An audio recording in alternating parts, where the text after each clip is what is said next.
La mayoría de los padres buscan crear la independencia y seguridad en los más pequeños, sin embargo, hay factores que lo impiden. ¿Cómo saber entonces cómo fomentar la independencia en los más pequeños? Está conmigo la psicóloga Hilda Marla Chica. Bienvenida, gracias por acompañarme. Gracias a ti por la invitación. Sin duda es un tema bastante interesante. Yo creo que todos los padres o cuando decidimos ser papás vislumbramos que nuestros hijos van a ser autónomos, independientes y seguros también. Pero a veces en la práctica diaria vemos algunos comportamientos que justamente van en detrimento de estas acciones que los papás quisieran lograr a futuro de sus hijos, ¿no?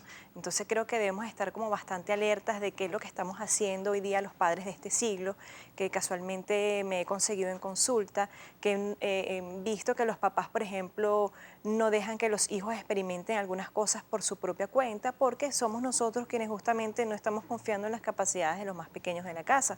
Y si nosotros, que somos los adultos más significativos en la vida de nuestros hijos, no confiamos en esas capacidades y en lo que puedan lograr conforme pasan los años, entonces difícilmente este niño va a crearse o va a criarse con aquella seguridad que va a fortalecerse, pues, o que va a hacer que el niño sea como más seguro a futuro. ¿Cuáles serían esos hábitos entonces o esas acciones que impiden la independencia y la seguridad en los más pequeños? Ok, cuando un papá, por ejemplo, comunica, tú no puedes hacer esto, ven que yo te lo hago, hacer las cosas por nuestros hijos, por ejemplo, es un detractor de que los papás no estamos confiando justamente en la capacidad de nuestro pequeño.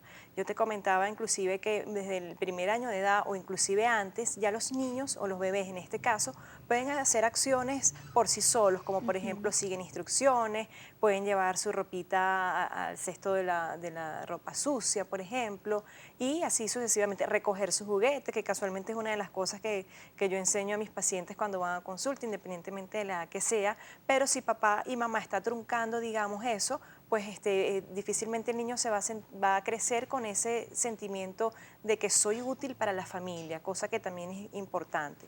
Otra cosa que he visto es cuando socorremos al niño tan demasiado o con demasiada prontitud, sin impidiendo en este caso que el niño, por ejemplo, se caiga. O sea, yo he visto que hoy día hay niños que no experimentan la sensación de caerse, la sensación de derrota, que a veces es Ujú. sumamente, a veces no, siempre es fundamental porque la vida finalmente no es lo más justa que queremos, la vida es muy injusta, la vida es muy pesada y a veces no equipamos emocionalmente a nuestros hijos para eso. Entonces, socorrerlo, no esperar que cometan sus propios errores, es fundamental.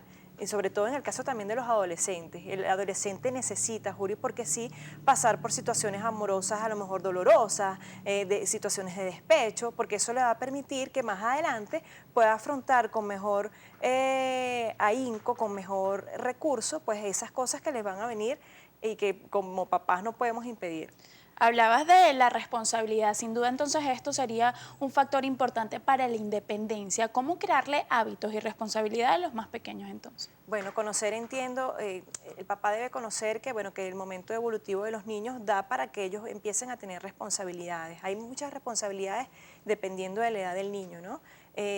Cuando hay una cosa que los papás, por ejemplo, un truquito que yo les pongo, es que observen a otros niños de otras familias. Si tú ves que tu hijo no hace ni la mitad de lo que pueden hacer otros hijos parecidos a la edad que tiene tu hijo, significa posiblemente Que que tú algo estés está mal. truncando, en ese caso, lo que él puede lograr. Entonces, a estar como bien pendientes de eso.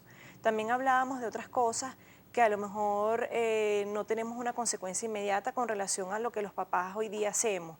Dormir con los hijos, que es la práctica del colecho, todo el mundo habla de los beneficios, por supuesto que tiene beneficios, fomenta, por ejemplo, la lactancia materna, pero cuando se prolonga esta práctica en el tiempo, empezamos a ver que a futuro, y lamentablemente no a futuro inmediato, sino a muchos años después, vemos niños que son dependientes, que son inseguros porque no le hemos enseñado lo más fácil de la vida, que es aprender a resolver, a dormir en su cuarto y en su cama. Entonces vemos niños que hasta le temen a la oscuridad y yo siempre le digo a los papás, la única manera de erradicar los miedos es afrontándote a ellos. O sea, si el niño no se enfrenta, digamos, a estas situaciones, por supuesto con el acompañamiento respetuoso de los papás, con la empatía de los papás, pero si no les ponemos a la situación, difícilmente el niño va a creerse seguro porque, bueno, si no está la presencia de papá y mamá, pues entonces crea un ambiente ansioso. Y eso es muy grave porque entonces cuando empiezan a entrar, por ejemplo, en la guardería, son los niños que tienen mayor complicación para adaptarse, en este caso, a otros contextos que no sea el hogar. Mencionaba también ver cuáles son las habilidades de otros niños de la edad del nuestro. ¿Todos los niños entonces son iguales? ¿Tienen las mismas capacidad, digamos, de aprendizaje? No son iguales, entendemos que cada quien tiene sus diferencias individuales, pero sí, para eso los psicólogos clínicos infantiles estudiamos el comportamiento y uno puede predecir más o menos qué es lo que puede hacer un niño a determinada edad. Entonces, un patrón, digamos, de comparación que pueden tener aquellos papás para librarse un poco de sus miedos y de esa angustia es ver, oye, ha pasado. Yo he tenido niños de 6, 7 años en la consulta donde no se saben amarrar un zapato y no obedece a que tengan alguna dificultad motora, por ejemplo, pero es porque el papá nunca lo expuso al niño a que, mira, vamos a aprenderte a amarrar el zapato. Entonces, si tú ves que otros niños de esas edades tienen esas conductas de autonomía, sería bien importante que nos revisemos un poquito como papá a ver si somos nosotros quienes justamente estamos frenando ese desarrollo.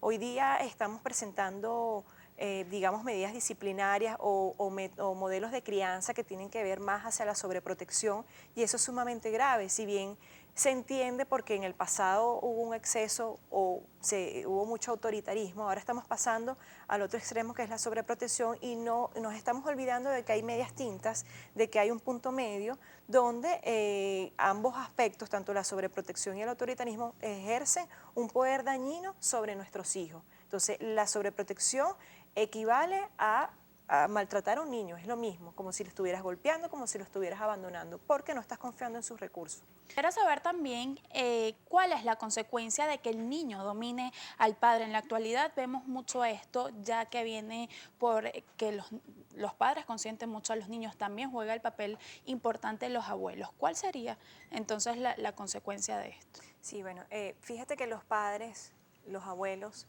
no pueden perder el norte cuando van a educar a sus hijos. Y el norte es y entender que las figuras de autoridad son ellos. Y esto obedece a que el niño, por ejemplo, como no está maduro cognitivamente ni emocionalmente, el niño no puede tomar algunas decisiones. Entonces le corresponde a papá y a mamá y a los abuelos, porque hoy día, sobre todo en Venezuela, los abuelos cumplen un rol sumamente importante, fundamental, y hay que agradecerles que nos echen una manito mientras papá y mamá quizás trabajen, pero delegar todo al niño, negociar todo con el niño, hace que ellos sean más inseguros. Imagínate, yo siempre pongo el ejemplo de que tú estás montado en un barco y el capitán no sepa dónde ir, le pregunte a las personas para dónde vamos, cómo se maneja el barco. Eso genera muchísima inseguridad. Entonces vemos niños que son, más bien mandan sobre los papás y a futuro pues eso se ve reflejado, digamos, en sus inadecuadas relaciones con la pareja, con sus pares, porque entonces tampoco han aprendido a introyectar el valor de la autoridad. Cuando tenemos un jefe no lo respetamos porque no estamos haciendo un respeto adecuado de la jerarquía, porque en la casa no la hubo. Entonces cuando tú consensuas todo con los niños, como si fuera esto someterlo todo a plebiscito, no sé quién le dijo que en la casa todo se somete a votación y a plebiscito, eso genera muchísima ansiedad. Entonces, un niño que no tenga unas pautas claras de crianza hace que se torne sumamente ansioso y eso va en detrimento de su autoestima porque parte de la autoestima, bueno, es sentirse seguro, sentirse confiado en lo que hace, sentirse queridos y valorados. Entonces, no estamos valorando y no nos estamos valorando nosotros como padres porque nuestro rol está desfasado con relación a la educación de nuestros hijos. Que un niño mande a la casa es terrible porque, bueno, es un niño que no va a conocer de límites, es un niño que no va a encajar socialmente, la sociedad está llena de puros límites, de puros no, de puras situaciones frustrantes. Entonces, si no le enseñamos a ese niño desde el hogar que eso es así y tampoco en la escuela, porque también los docentes son figuras de autoridad y vemos hoy día el miedo o mucho miedo que tienen con relación a educar, digamos, a sus estudiantes, entonces vemos que hay un caos en la sociedad porque, bueno, están mandando justamente los que no deben mandar. ¿Cuáles son las consecuencias de que un padre desautorice a otro delante del niño? Terrible. Yo siempre digo en mis conferencias que estás criando al futuro PRAN de Venezuela. Y disculpa que sea tan franca, pero es así. Las figuras de autoridad deben trabajar cónsonos, en equipo. No significa esto que vas a trabajar en contra del niño, pero sí deben estar formando un equipo y trabajar en consenso y de manera mancomunada para que al niño le llegue una sola directriz, una sola guía. Pongo también siempre el ejemplo del semáforo. Imagínate que en algún municipio el rojo significa detenerte, pero en otro significa avanzar. Eso en el adulto genera mucha ansiedad y mucho caos. Imagínate un niño que está en proceso de formación, que no sabe para dónde va.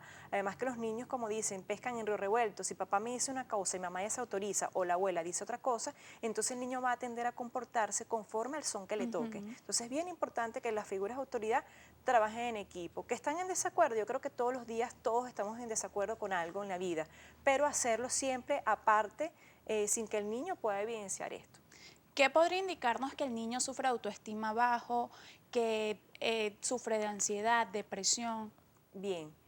Por ejemplo, que el niño constantemente requiera la aprobación cuando hace cualquier cosa, eso es un indicativo de que, bueno, de que te muestras inseguro, de que no estás confiando en tu capacidad para rendir académicamente o en otro contexto, ¿no? Entonces, eso, por ejemplo, es un indicador. Niños deprimidos, bueno, que cesen, por ejemplo, sus actividades diarias, un niño que no quiere ir a la escuela, un niño que no quiera comer, un niño que no quiera dormir, ¿ok? Pero todo eso los papás deben estar como bien atentos porque mucho de estos comportamientos de los niños viene dado por cómo son los papás.